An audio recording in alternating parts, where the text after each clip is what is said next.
Birds fly in different directions. A Batfam Podfic, written by 24-Hour Daydreamer on AO3, and read by Heo Stories. Chapter 4. Unlike Bruce, who could do a fairly good job at masking his feelings and concealing his expressions when something was troubling him, Tim, for all his effort, was actually pretty bad at it. At least as far as Bruce was concerned. Other people surely did not up on the same things he did. At first, Bruce wrote off Tim's slightly standoffish, uneasy behavior as a side effect from being slightly off from the way his day had started, but as the day went on and the night fell, sending them down into the bowels of the Batcave, Bruce began to reason that there was something more to Tim's behavior. So, like any mystery Bruce had ever been faced with, he started carefully observing the subject of said mystery and began meticulously searching for clues. Tim was more fidgety than normal, bouncing his right leg incessantly as he stared at the computer, looking through the recent police reports and downloading the information onto his wrist gauntlet computer, mumbling incoherently to himself as he pulled on his uniform, an indicator of unrest or nerves. It took him longer than normal to suit up because he tried to put his gloves on the wrong hands and his boots onto the wrong feet before finally getting himself situated in the uniform, indicating that he was distracted, lost in his own speeding thoughts. He was also uncharacteristically quiet, even though he had never been particularly chatty, only responding with a few words when necessary and tons of consideration when he did not need to speak. Even after Damien made a particularly cutting quip about the unnecessary amount of belts on his Red Robin suit, Tim had not even tried to quip back or defend his uniform design.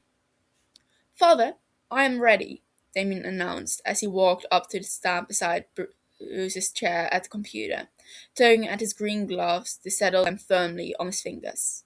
Damien stared questioningly at Bruce's expression for a moment when his father did not answer him, then followed his gaze before scowling when he found that Bruce was carefully watching Tim insert the updated computer chip into his wrist gauntlet. "Father, are you ready or not?" Bruce blinked a few times as he pulled out of his thoughts, glancing over at Damien and nodding as he stood. "Yes, I'm ready, Damien." "Good. Then let us get going already. The night will not be young forever, and neither will I," Damien insisted as he strode over to the Batmobile, not even pausing as he claimed the front seat. Bruce reached out and laid a hand on Tim's shoulder, feeling the young man start slightly under his touch, even though his face did not show any signs of being startled. "Tim, pal, are you feeling alright tonight?" Tim smiled for the first time that night, just a quick little quirk of his lips that seemed more polite than sincere. "Should be, I'm good." "Are you okay?" Bruce pressed, leaning back against the counter and watching Tim's face carefully. "You seem a bit distracted." Tim shook his head and started checking his belt in a quick inventory of his gear. "I'm not distracted. I'm good, really." Bruce made Tim pause and meet his gaze by reaching out and putting a hand on his shoulder. "If there's something wrong, I'd like to know about it. You've been not being yourself tonight." "Maybe that's just what those few hours of sleep do to me," Tim quipped with a wink, pressing on a mask and smiling. "Maybe you just aren't used to seeing me somewhat rested." "I don't think that's it," Bruce countered, walking after Tim as he started towards the vehicle bay. "I actually have seen you arrested, and this is not that. You seem more out of sorts, a little nervous, maybe. Did something happen after a meeting today that you need to get off your chest?" "No, I told you, Bruce, I'm good," Tim insisted, waving his hand dismissively without looking back. "I'm ready to get started on patrol, though. I'll take South Q4 tonight." Bruce paused at the door of the Batmobile, tilting his head to the left a little in surprise as Tim walked past the car without even hesitating. "Where are you going? Are you going to get in?" "No, I'm taking my bike tonight. Thought it'd be a good change of pace." Tim replied, swinging his leg over said bike and starting the engine before pulling up a helmet and flicking Bruce a little two-fingered salute. I'll check in with you in 30. His voice promised through the communication piece in Bruce's ear before Tim revved the engine and tore up the exit road. The bike's engine sending roaring echoes through the cave and disturbing several groups of bats. Bruce stood watching the tail light of the bike disappear, then sighed and stepped into the driver's seat of the Batmobile. This is a good start of the night. At least I will not be subjected to his blabbering all the way into town. Damon scoffed as he buckled himself in and crossed his arms over his chest. Bruce's eyes hardened as he pulled up the hood of his cowl before starting the Batmobile. Damien, if this is the attitude with what you intend to start tonight, you can get out now. Understood? Damien glanced over at Bruce and swallowed hard at the side of his set jaw and narrowed eyes slits of his mask. Yes, father, understood. As Bruce pulled out of the Batcave, his thoughts remained heavily on Tim as he followed far behind in his wake. Tim, his anomaly, his disaster case on Lex, the reason for quite a few of his headaches and certainly for a few of his grey hairs had shown up recently. The stubborn little saviour. Bruce could still remember the first time he met Tim. The boy was just 4 years old. Bruce sighed and pulled a little on the neck of his tie, feeling that Alfred had tied it just a little too tight tonight. It was nearly 8 o'clock, but he was only been here for an hour and a half, not quite long enough to be able to leave without getting bothersome questions. He had spoken to almost every inch shallow, deep-pocketed individual here, and he was fairly certain that the donations to the new substance abuse rehabilitation facility would be substantial. Bruce wished Dick was not home right now with the flu. The energetic little boy made these things just so much easier, teasing and talking his ear off until the time just slipped by unnoticed. Why, Bruce, how nice to see you this evening. A woman's bright and cheerful voice to his left made him turn and perk up his placid, unpolite smile. Oh, Janet, I'm glad to see you back in Gotham.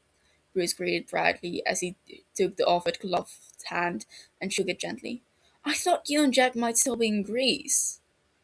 We would have loved to be, but something came up with the charity and we had to come right back, Janet explained. Her eyes closed for a minute as she offered up a doll-like grin. Isn't that right, Jack?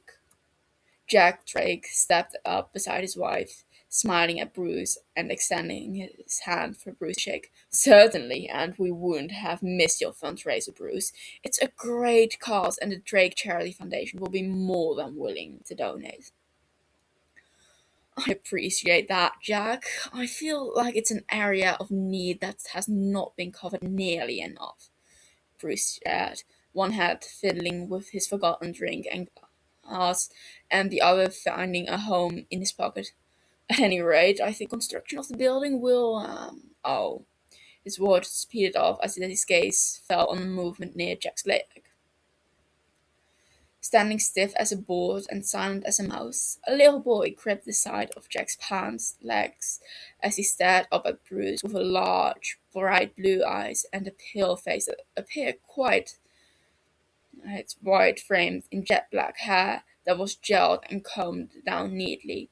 He was a solemn little thing, with an expression of perfect neutrality in spite of the curiosity sparkling in his eyes. He was dressed in a tiny little black tuxedo with a tiny vest and tiny white button down, a tiny clip-on black bow tie, and tiny shiny black dress shoes. Is that your son? Bruce asked, aware that the Drake had a child, but never having seen him out with them before.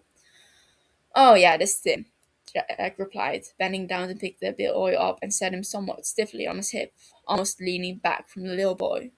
Ah, little Timmy boy. Janet sighed and reached out to untangle Tim's fingers from her husband's tie. Timothy, don't wrestle Daddy's tie. She looked back at Bruce with a smile and a flippant sort of hand wave. We decided it was about time to start bringing him to some of these functions, so start getting socialized.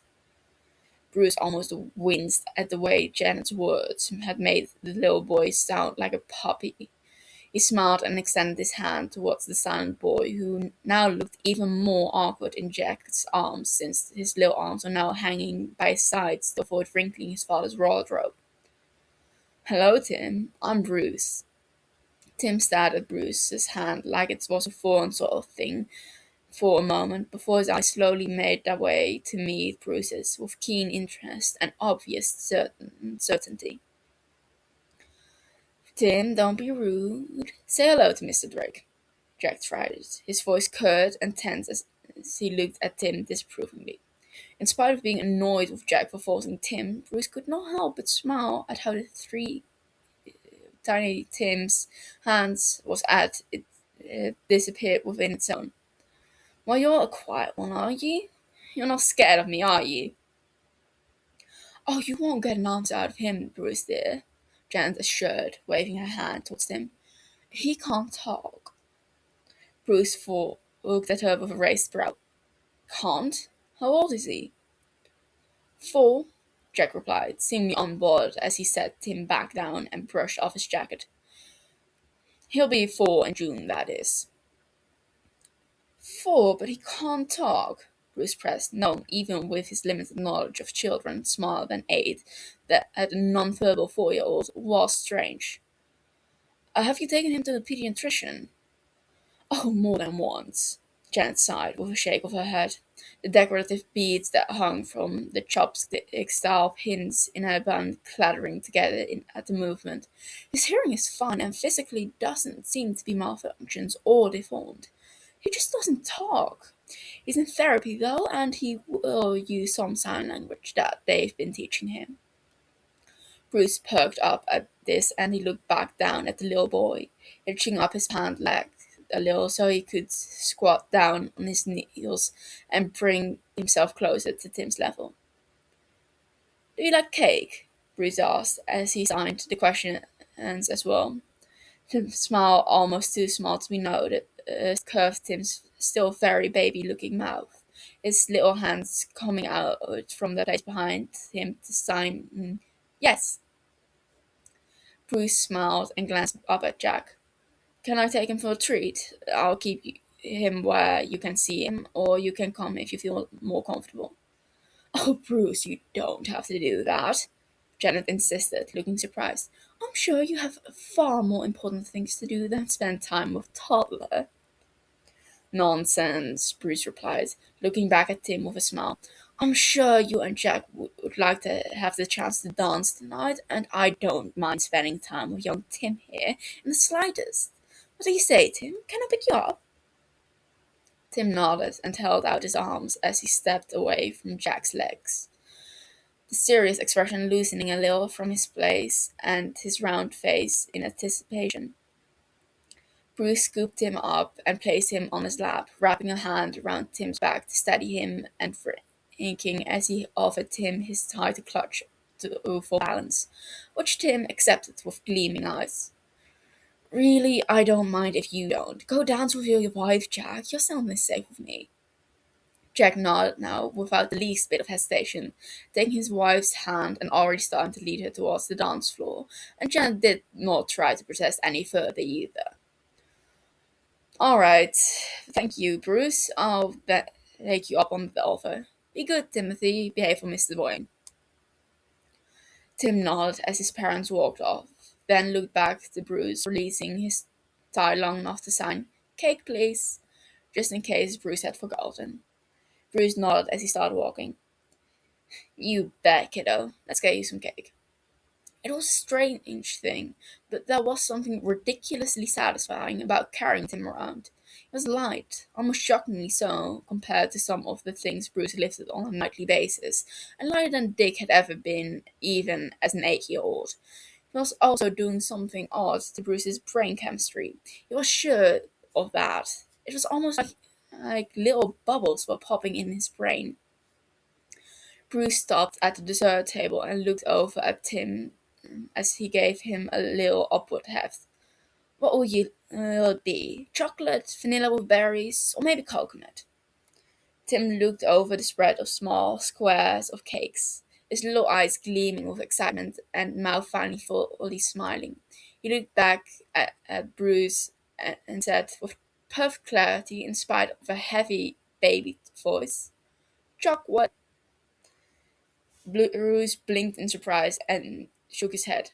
I I thought your parents said you couldn't talk. Tim shrugged his little shoulders nonchalantly, his fingers fidgeting with the silk of Bruce's tie. "I can't," came his simple answer as he turned to look back at the table of sweets and snacks. "Then why don't you?" Bruce asked, watching the little boy's face with great interest. "Don't you want your mum and dad?" Tim shook his head. "No, they don't like noise. They always tell me to shh." He emphasized this with a finger to his lips and a little furrowing of his dark brows as he shushed. "That's why I sign instead. Can I please have the chocolate cake, Mr. Wayne?" It was unfortunate, but Tim's explanation for his silence around his parents made perfect sense. Why would a child speak if he was constantly being hushed?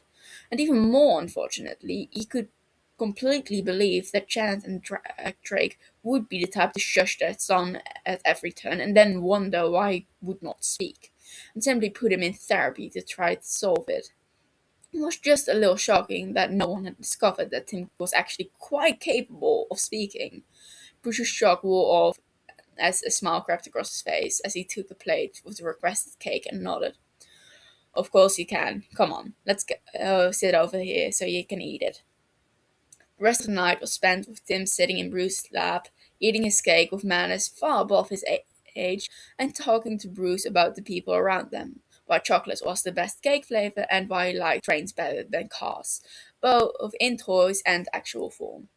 Bruce listened and added his own thoughts when needed, finding great amount of joy in discussing things with the child, many times shocked at his intelligence and manners. By the end of the night, Tim was fast asleep on Bruce's shoulder, his hand still gripping Bruce's tie, and his little cheek smushed against Bruce's jacket, leaving a small, darkened spot of drool beneath his slightly agape mouth. "Well, we hope you did not mind getting stuck with Tim all night, Bruce," Jack offered as they walked out to where their respective limos were parked and waiting. "I didn't expect to get pulled into such a long conversation with the mayor." "I already told you it wasn't a problem at all, Jack. Tim's a good boy." Bruce cut his eyes to gauge the direction of his next statement. "I'm sure you're proud of him." Janet laughed and paused at the bottom of the stairs of the convention center. "Oh, he's a good boy when he wants to be. I assure you that your opinion would be different if you had to live with him." She reached out and tapped Tim's back with a few fingers. "Come on, Timmy, time to go home." Jack stepped forward and held out his arms for the sleeping toddler. "Here, Bruce, I'll take him." Bruce's hold tightened for just a moment, and the overwhelming urge to say no, walk away with the child, stunned him, but he offered up the sleeping boy in spite of himself. Tim let out an unhappy whine, his hands holding Bruce's tie tightening until his pudgy knuckles were white and the other hand was making little grabby motions. "Come on, Tim, time to go," Jack insisted as he continued to pull the boy away from Bruce with little success. "Here, wait a second." Bruce reached up and loosened his tie until he could untie it, letting it fall away in Tim's hand and unfeathering them as Jack pulled him away. Bruce shrugged at Janet's questioning look. "It's just a tie, I won't miss it." Bruce watched the Drake limo pull away, sighing and finally turning to climb into his own limo. "Taking up babysitting for the Drakes, Master Bruce?" Alfred asked from the driver's seat, his eyes watching Bruce in a rearview mirror. Bruce slumped against the door and stared slightly despondently out the window. I wish Dick was little. I mean, little, Tim-sized. Bruce's thoughts were interrupted at the communication piece crackling in his ear. Red Robin checking in. Do you read me? I read you, Red. Go ahead with your report, Bruce replied, after tapping the communicator once to respond. All quiet so far, nothing drastic to report besides a carjacking. It's taken care of, though. Thanks for checking, Robin. Batman out. I'll check in another half hour. Hour out. Damien glanced up from where he was crouched on the rooftop, looking as though he wanted to say something, but decided differently considering the mood his father had been in the past few hours. Are we going to check on that report of suspicious drug activity in Main Street complex? He managed finally. Bruce nodded, pulling out his grappling gun and aiming it carefully. Yeah, we'll take care of that tonight. Let's head out, Robin. Damien nodded and shot his grapple, swinging out in front of Bruce as they left their current perch. Bruce knew that was not the best thing, but he found that in his travels swimming across the city, his mind traveled too, although usually to places his physical body could not. He and Tim had struck it off well at that first meeting, and ever since they always seemed to find each other during events. Tim did eventually start speaking more, only because he had noted that his parents seemed to be getting annoyed with sign language now, but he spoke to no one as much as he spoke to Bruce. But it was not until a few years later that Bruce really began to notice and think of the reserved, quietly cheerful little boy as someone who might need his further attention in some way. He was nearly 8, and Bruce realized just how little the Drake was truly concerned with a child's well-being. Bruce, come on, I could do half a night, 13-year-old Dick whined as he leaned on the back of the couch with his head on Bruce's shoulder. We've been over this, chum. No patrol before test days, Bruce replied, not looking up from his paper but reaching up to ruffle Dick's hair fondly.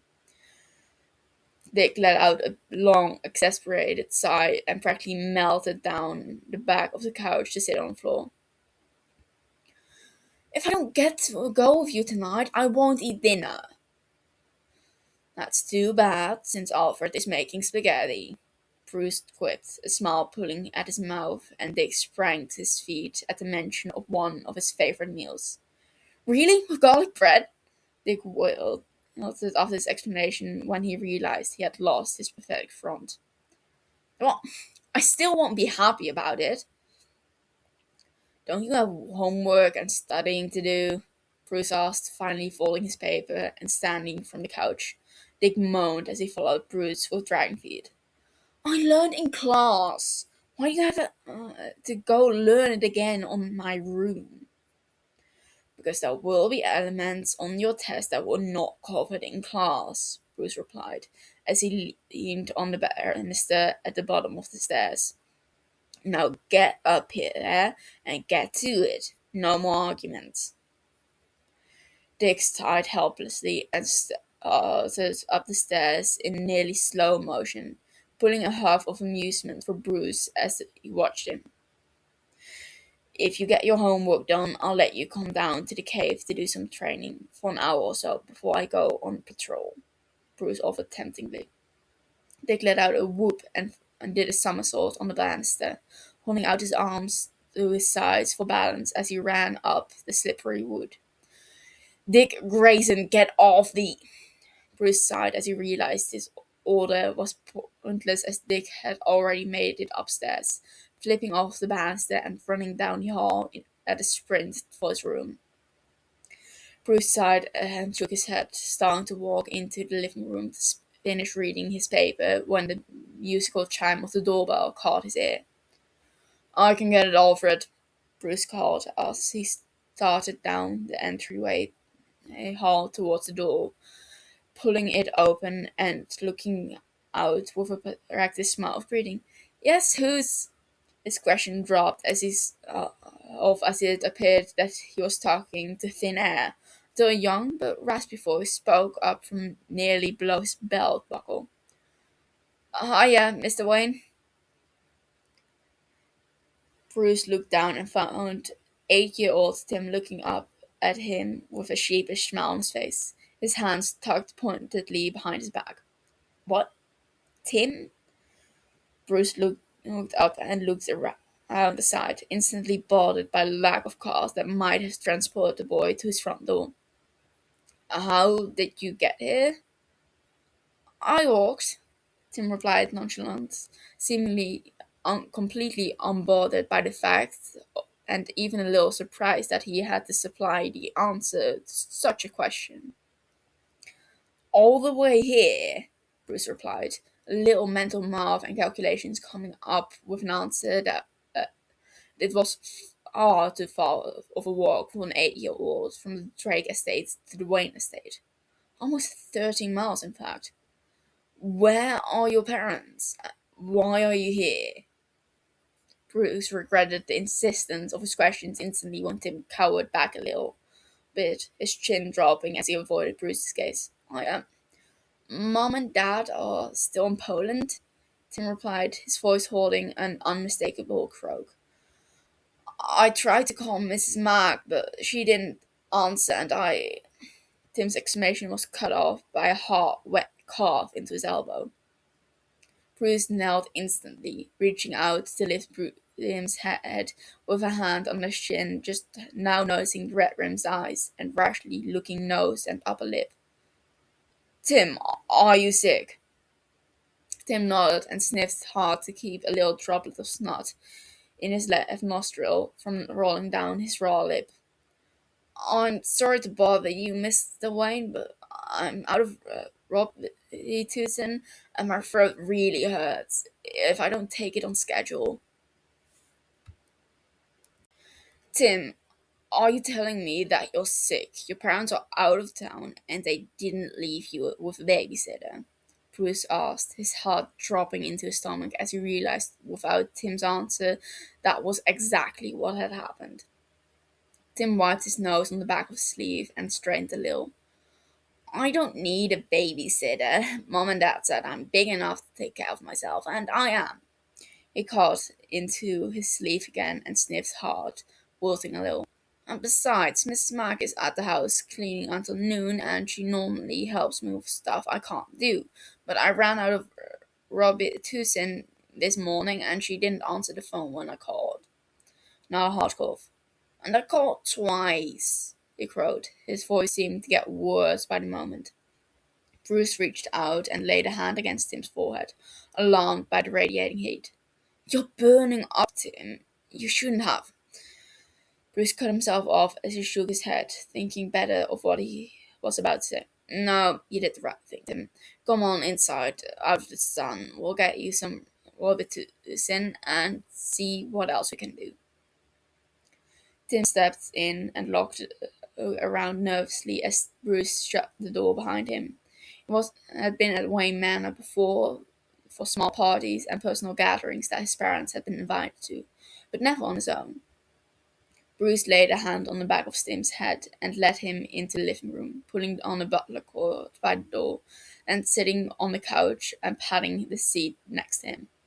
Here, kiddo, sit with me and let me have a look at you. Tim hesitated a moment, then hopped up on the couch, wriggling back so he was resting against the back of the couch, his short legs sticking out on the seat. I really just need some Robitussin, Mr. Wayne. Then I can go back home and not bother you. You are not bothering me, Tim, and you are not going back home, Bruce replied, sweeping Tim's hair back and laying a hand on his forehead again as he inspected Tim's splotchy pale face. Tim's eyes widened at this announcement, and he pulled back away from Bruce. But Mr. Wayne, what if my parents call and I'm not home? What if Mrs. Mack comes back and finds me gone? I gotta get back home, Mr. Wayne. I don't want to get in trouble. Bruce shook his head and reached out to take one of Tim's hands from where it was clenched on his pant leg. You're not going to get in trouble. I'll call your parents and let them know you are here, Tim. You can't be at home by yourself when you're sick like this. Well, well, what do I have here? Alfred asked as he stepped into the living room, smiling gently at the boy sitting stiffly on the couch. I'm out to assume we have a guest for lunch. Alfred, Tim's not feeling well, Bruce explained, and there isn't anyone at home with him right now, so would you mind bringing me a thermometer, Robitussin, and possibly some tea? Alfred's shock was only shown through a quick upward tick of his brows, but he quickly nodded and stepped forward to pat Tim's head with a gloved hand. Very good, Master Bruce. Perhaps I can suggest that while I am away, you try and make Master Timothy here a bit more comfortable. Bruce nodded as Alfred left to gather the things he needed to care for a sick little boy. He slid off the couch to kneel in front of Tim and started untying his sneakers. Mr. Wayne, I really need to get home. Tremble in Tim's voice denoted much more than just his stuffy note and sore throat, and made Bruce look up quickly, his heart sinking as he caught sight of a tear trickling down his Tim's cheek. If my parents find out I bothered you, they're really upset. I just need to eat some cough syrup and I'm gonna go back home. Tim insisted, his bottom lip trembling as his hands twirled in the hem of his hoodie. Please, Mr. Wayne, I need to go home. I really didn't mean to be a bother. I shouldn't have come. I'm sorry, I'm sorry. Bruce reached out and cradled Tim's face in both his hands, forcing the watering blue eyes to meet his gaze. Tim, you don't have anything to be sorry for. You haven't done anything wrong. You needed help and you came to someone you knew. That is exactly what you should have done. I will deal with your parents. I will tell them that it's my fault you stayed here.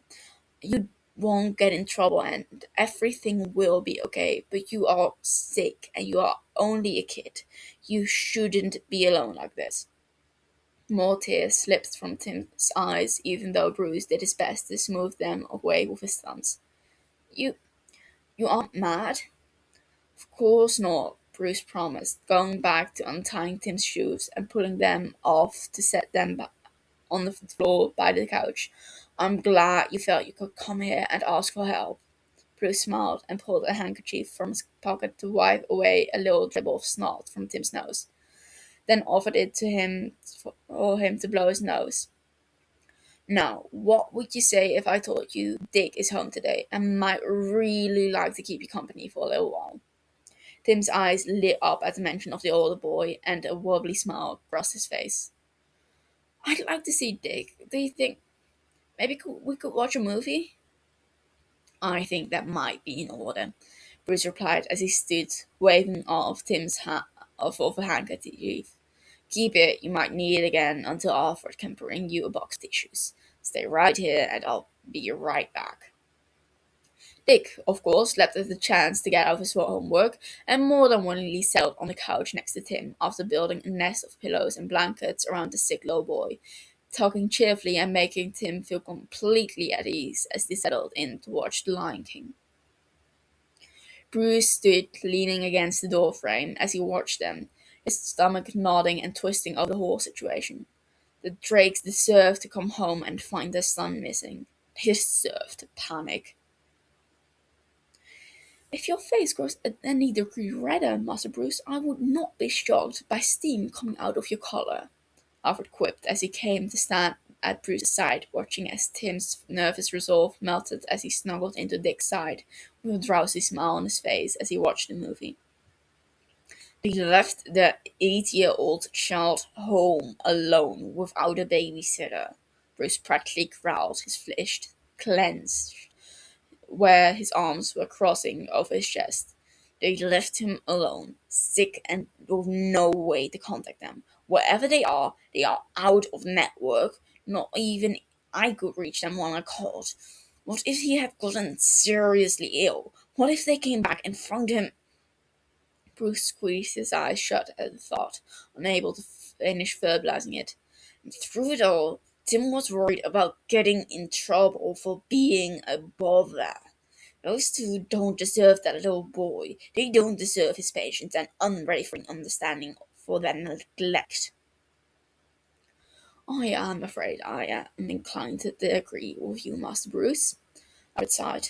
The poor boy was surprised when I brought him a dose of child's cough syrup, and not full strength variety. He shook his head heavily and continued watching Tim sadly. Jack, Andrea, and Drake never struck me as the nurturing kind, but I did not suppose they were outright neglectful. It's almost worse than that, Bruce added bitterly. Not only are they neglectful, but they convinced him that this is completely normal. You should have heard him defend them when I asked if they leave him alone often, which was enough for me to figure out it does in fact happen a lot. Bruce took in a deep breath and set his jaw. In any case, Tim is staying here until his parents come home and get him. Will you make sure he has room set up near mine in case he needs me? Certainly, Master Bruce. I will also come find some of Master Dick's outgrown clothes for him to wear during his stay. That was not the only time that Wayne Manor housed Tim during his parents' frequent charity mission and fundraising trips across the globe. In fact, the room Alfred had prepared for Tim became his permanent guest quarters, and was in fact the very room he was in now. Bruce strolled through a new debrief report on his gauntlet computer, smiling a little to himself at the oh-so-detailed report that was written up in a way that only Tim's mind was capable of creating. Tim had always been smart, there was no question to that, but Bruce was indeed slightly shocked to realize that he was not only smart, but a strange sort of genius. 13.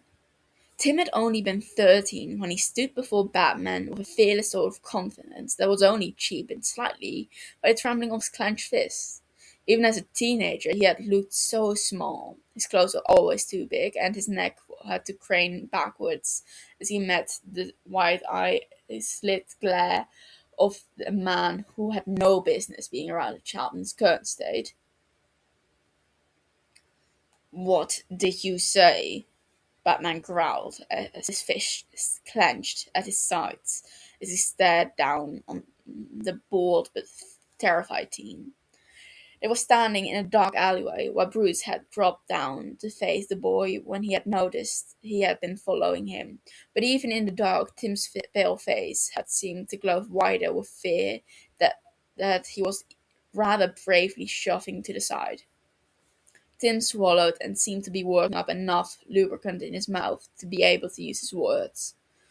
"I said I'm sorry about Jason. I'm sorry he died."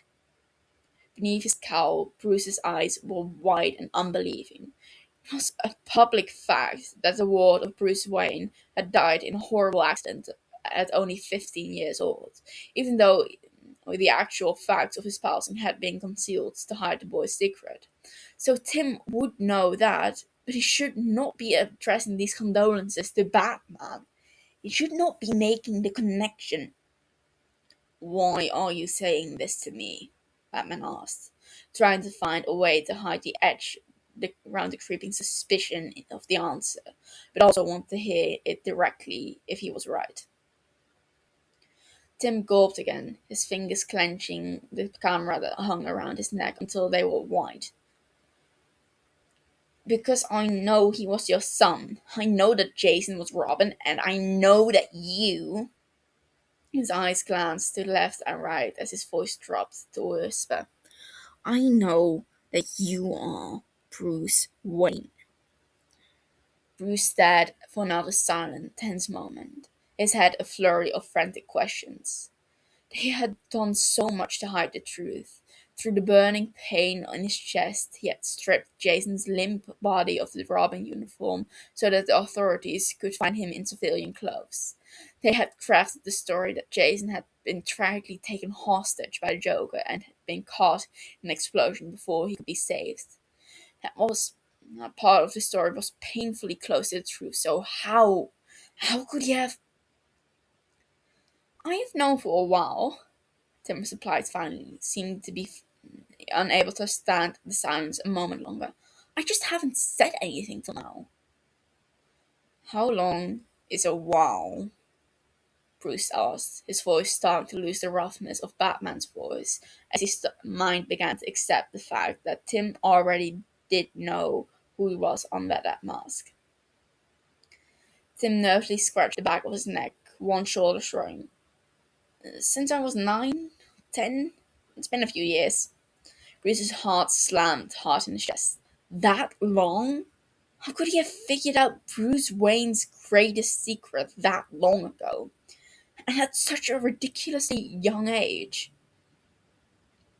Come on, we need to talk, Bruce commanded shortly as he walked down the alleyway towards where the Batmobile was parked, not having to wonder if Tim was following him because he could feel his presence close to his side. Once inside the safety of the impenetrable windows of the Batmobile, with Tim sitting stiffly and nervously in the passenger seat, pressed up against the door to make as much space between them as possible, Bruce sighed and pulled back his cowl, not missing the quick expression of smug validation that flew across Tim's face. Alright, I'm going to drive, and you are going to talk, Bruce ordered, pressing a few buttons before pulling out of the alley, unbeknownst to Tim, recording every word. Tim shrugged again, and heard his habit he had developed early. Where do you want me to start? How did you figure it out? Bruce pressed, only gripping the wheels to give himself something to hold on to and a reason to stare straight ahead since the car was now on autopilot. Tim pulled in a deep breath through his nose, picking at the small scab on his palm.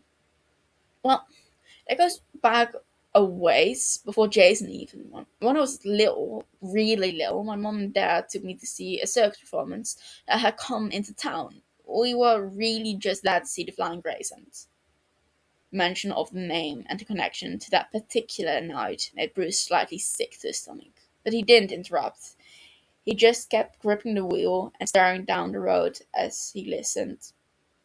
Dick Grayson was the coolest kid I had ever seen, and he could move in ways I didn't think were humanly possible.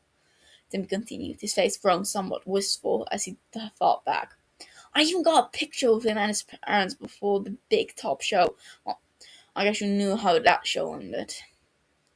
Tim's voice grew smaller as he glanced over to gauge Bruce's reaction. Saw nothing but stony neutrality. Anyway, one night, a few years later, I was watching a live news broadcast of Batman and Robin fighting a penguin downtown. Tim resumed after a moment. And I saw Robin pull off a quadruple somersault that ended in some goon getting thrashed. And that's when it hit me. I had only ever seen that flip in one other place, and that was in Dick Grayson's portion of the show that left him orphaned. Now that Tim was talking, he seemed unable to stop, his confession tumbling out of his mouth like a torrent of secrets being held back for years. I started to make sense. Dick Grayson was orphaned, adopted by Bruce Wayne, and suddenly at the same time Batman got a sidekick that seemed to know how to fly. I started watching all the recordings of Batman and Robin and Bruce Wayne and Dick Grayson that I could, and that's when I started noticing similarities in your voices. The way you walked, how you stood, heck, even the way you looked at each other. Then Bruce Wayne adopted another kid, a boy called Jason Todd, and Batman had a new Robin. A Robin that moved differently, talked differently, and fought differently from the Robin before. And suddenly the voice I recognized as Robin was coming from some new crime fighter called Nightwing. If it wasn't already, it was obvious to me after that. Tim paused, swallowing hard, as if uncertain if he should finish this story. Then Jason Todd was declared dead, and the news and Batman no longer had a Robin. Bruce caught his eyes at Tim, his heart throbbing with the memories that his little punk dared to drag up, but his anger softened slightly when he saw the tears swimming in Tim's eyes in the light of the monitors and the illuminated buttons inside the cab of the Batmobile. Tim looked up for the first time and out of the window, his brow was puckered in nervous concern. Bruce? Where are you taking me? Am I in trouble? Bruce didn't answer. He just pulled a small, irresistible soul bottle from his belt and misted Tim's face, not even a heartbeat going by as the boy slumped over in his seat, unconscious. "Are you quite all right, Master Wayne? I knows who you are in and out of the cowl without a doubt?"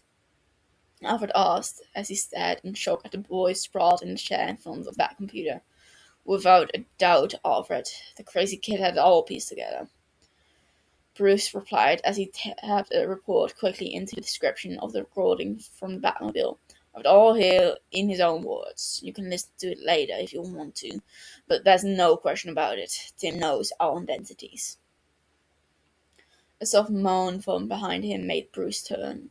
Taking a deep breath to steel himself, and knelt in front of Tim as he started to come out from under the effects of the knockout glass.